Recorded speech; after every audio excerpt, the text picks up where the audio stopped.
চুরি, রাহাজানি, অশান্তি, ডাকাতি, ছিনতাই, কেউ কারো উপর আক্রমণ, কারো ক্ষতি, সম্পদে, সম্মানে, অর্থে কোথাও করার কোনো সুযোগ থাকবে না, যদি সেই সমাজ আল্লাহ পাক রব্বুল আলামিন যেটা আমাদের জন্য, মুমিন মুসলমানদের জন্য রেখেছেন, সেই সমাজ যদি আমরা প্রতিষ্ঠা করতে পারি।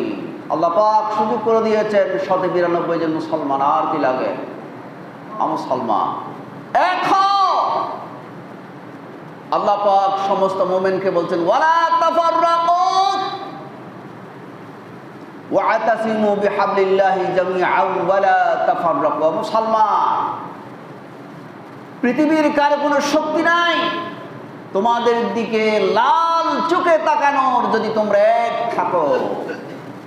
কখনো তোমরা মত পার্থক্য, দলাদলি, ঠেলাঠেলি, বিচ্ছিন্ন কোন অবস্থাতেই মুমিন মুসলমানকে হওয়ার জন্য আল্লাহ পাক নিষেধ করেছে।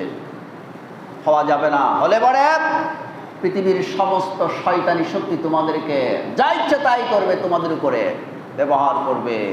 আর যদি তোমরা এক থাকো, পৃথিবীর কারো কোনো শক্তি থাকবে না তোমাদেরকে টলানো। আল্লাহ পাক রব্বুল আলামিন আমাদের সকলকে আল্লাহ পাকের শরীয়ত, কানুন আমরা যাতে আমাদের পরিবারে, সমাজে, রাষ্ট্রে দেখতে পারি। আল্লাহ, তুমি আমাদের সকলকে এক এবং ঐক্যবদ্ধ জাতি হওয়ার তৌফিক দান করে সকলে বলি আমিন। আসসালামু আলাইকুম ওয়া রাহমাতুল্লাহি ওয়া বারাকাতুহু।